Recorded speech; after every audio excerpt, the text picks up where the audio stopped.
नमस्कार. सियाटिका म्हणजे नेमकी काय? प्रत्येक सियाटिकाला ऑपरेशन लागते का? नमस्कार, मी डॉक्टर उत्तम सिद्धे. कल्पना करा, सकाळी उठलात, तुमची कंबर दुखते आणि थोड्याच वेळाने लक्षात येते की वेदना आता नितंबापासून मांडीत आणि पोटरीत आणि अगदी पायाच्या बोटांपर्यंत जाते. बसलात तर त्रास वाढतो, उभं राहिलात तर त्रास वाढतो, चालताना पाय ओढल्यासारखा वाटतो, रात्री झोप लागत नाही. मग कोणीतरी सांगतं हा सियाटिका आहे. आता ऑपरेशन शिवाय पर्याय नाही. असं ऐकल्यावर कोणालाही भीती वाटणारच. पण आज मी तुम्हाला एक दिलासादायक गोष्ट सांगणार आहे की सियाटिका म्हणजे ऑपरेशन नाही. आणि सर्वात महत्वाचे म्हणजे बहुसंख्य रुग्ण योग्य उपचारांनी ऑपरेशन शिवाय बरे होऊ शकतात. म्हणजे 90% रुग्ण बरे होऊ शकतात. सर्वप्रथम समजून घ्या सियाटिका म्हणजे काय. सियाटिका हा आजार नाही, तो एका मोठ्या नसांचा त्रास आहे. आपल्या कमरेतून शरीरातील सर्वात मोठी नस सॅटिक नर्व ही पायाकडे जाते. या नसेला सूज आली आणि दाब आला किंवा ती चिडली गेली म्हणजे इन्फ्लेम झाली तर वेदना या कमरेपासून पायापर्यंत जातात. नितंबापासून पायापर्यंतचा प्रवास करणाऱ्या नसेला वेदना होतात. डॉक्टरची कंबर दुखते पण पाय जास्त दुखतो, हेच सियाटिकेचं वैशिष्ट्य. मग सियाटिका का होतो? सर्वसामान्य कारण म्हणजे डिस्क प्रोलॅप्स म्हणजे डिस्क हर्निएशन. पण एकमेव कारण असं नाही. फॅसेट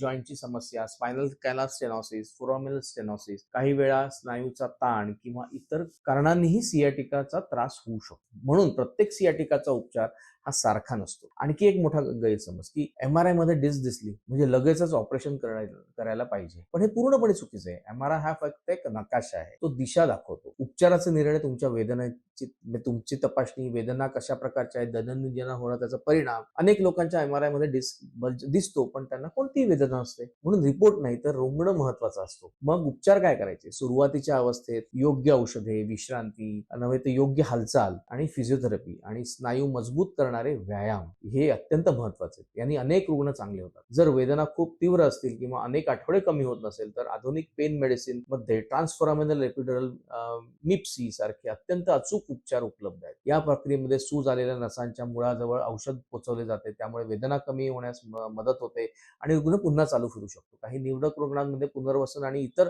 प्रगत उपचारांचा आपण गरज भासू शकते. पण याचा अर्थ असा नाही की प्रत्येकाला ऑपरेशन टाळता येईल.